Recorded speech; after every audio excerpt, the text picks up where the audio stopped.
फिर क्या है? उपनिषद। उपनिषदों में जिक्र किया गया है योग की परिभाषाओं का। आपने अभी तक योग की परिभाषा जितनी उस दिन पढ़ी थी, तो आपने उपनिषद के अनुसार नहीं पढ़ी थी। जैसे योग सिद्धोपनिषद में योग की परिभाषा आती है, क्या आती है? कि जीवात्मा का परमात्मा से मिलन योग है। ये योग सिखोपनिषद में कहा गया है कि जीवात्मा का जब परमात्मा से मिलन हो जाए, ऐसी स्थिति को योग कहते हैं। या आत्म तत्व जब ब्रह्म तत्व में लीन हो जाए, ऐसी स्थिति को योग कहते हैं। ये परिभाषा उपनिषदों में दी गई है। इसका मतलब है उपनिषदों में योग का वर्णन मिलता है। प्रमाण मिल गया हमें पहला, कि जब जीव की आत्मा परमात्मा के समान हो जाती है, तो ऐसी स्थिति में आत्मा और परमात्मा का मिलन होता है। यही बात तो उपनिषद भी कह रहे हैं, आत्मा परमात्मा का मिलन ही हो गया। अच्छा, और एक बात, कठोपनिषद में क्या आ गया? ये तो योग सिखोपनिषद की बात थी। ऐसे ही कठोपनिषद में कहा गया, जब हमारी ज्ञानेंद्रियां मतलब हमारे सेंसेस और मन अंतर्मुखी हो जाए। अभी हमारा बहिर्मुखी है, हम सबका जो समाज में हम लोग रहते हैं ना, ये बहिर्मुखी है। ये बाहर के दृश्य को देखती है, बाहर के विषयों का ज्ञान लेती है। मन हमेशा भौतिक बातों में लिप्त रहता है ना। अभी भी देखो, हमारे मन भौतिकता में लिप्त है और रहेगा, है ना। तो क्या कहा, जब इंद्रियां और मन अंतर्मुखी हो जाएगी। अमृत नादोपनिषद, अमृत नादोपनिषद में क्या कहा गया? योग के अंगों की बात की गई। इसमें यम नियम, आसन, प्राणायाम, प्रत्याहार, धारणा, ध्यान, समाधि, इन सब अंगों की बात की गई। और ये सारे अंग ही योग के अंग है। तो इसका मतलब, जब ये तो अपने आप में योग का ग्रंथ हो गया उपनिषद। भाई, योग की परिभाषा इसमें मिली हमें देखने को उपनिषदों में, है ना। योग के अंग हमें मिले इसमें देखने को। ऊपर से ये भी मिला कि कैसे स्थान पे योग करा जाए, योग किस स्थान पे करना चाहिए वो भी बताया गया इसके अंदर। कहा कि योगाभ्यास के लिए एक ऐसा स्थान होना चाहिए जो समतल हो, जो शुद्ध हो।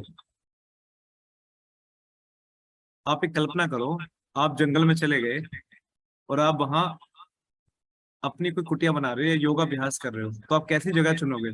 टेढ़ी मेढ़ी या समतल? तो निश्चित तौर पे समतल। शुद्ध होनी चाहिए जगह, कंकड़ पत्थर ना हो, आग बालू ना हो वहां, किसी तरह के शोर शराबा ना हो। ऐसी जगह जहां हो, ऐसे स्थान पे साधक को योग साधना करनी चाहिए। और वहां पे पीने के पानी की व्यवस्था भी हो, ये बात इसमें कही गई। वहां पे पीने के पानी की व्यवस्था होनी चाहिए। अगर ये पीने के पानी की व्यवस्था नहीं होगी तो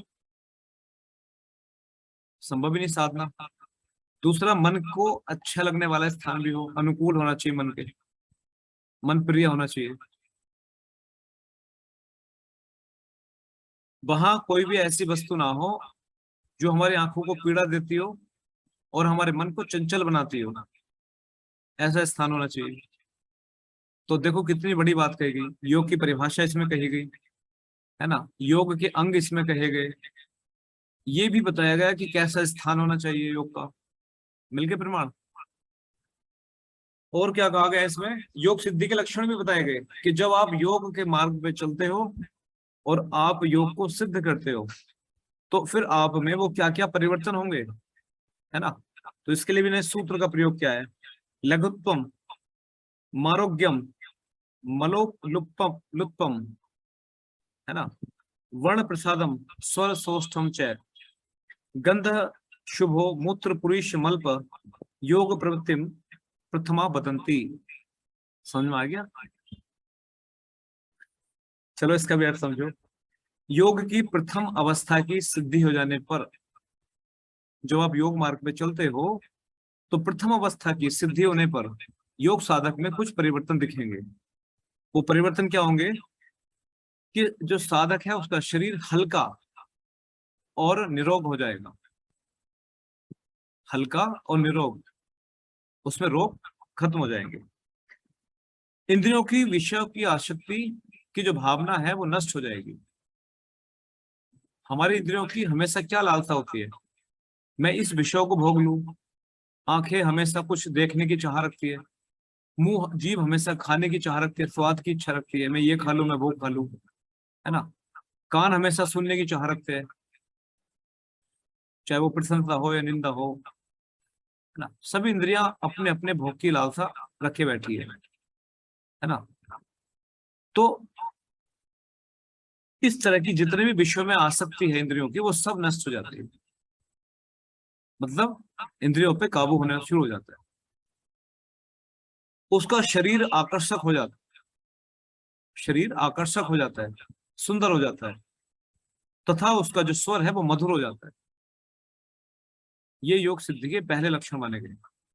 जो स्वर है वो मधुर हो जाएगा, उसके शरीर में दिव्य गंध आने लगती है, मल मूत्र की कमी हो जाती है। ये बात श्वेताश्वर उपनिषद में कही गई है। मिल गया प्रमाण। यहां तक कहा गया है कि योग सिद्धि के लक्षण भी है।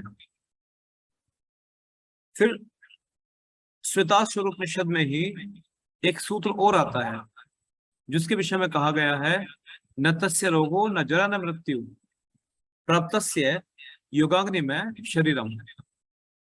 ये तो आपको समझ में आ गया होगा। न तस्य रोगो न जरा न मृत्यु, ना ही रोग होते हैं, ना ही बुढ़ापा आता है, और ना ही मृत्यु का भय रहता है। किसको? प्राप्तस्य योगाग्नि में शरीरम, जो अपने शरीर को योग की अग्नि में तपा लेता है। जो मनुष्य या जो साधक योग की अग्नि में अपने शरीर को तपा लेता है, उसे ना तो रोग होते हैं, ना बुढ़ापा आता है, और ना ही उसमें मृत्यु का भय रहता है। कितनी बड़ी बात कही गई है। तो इन सब बातों से प्रमाणिकता मिलती है कि उपनिषद तो अपने आप में योग का ही दूसरा ग्रंथ है।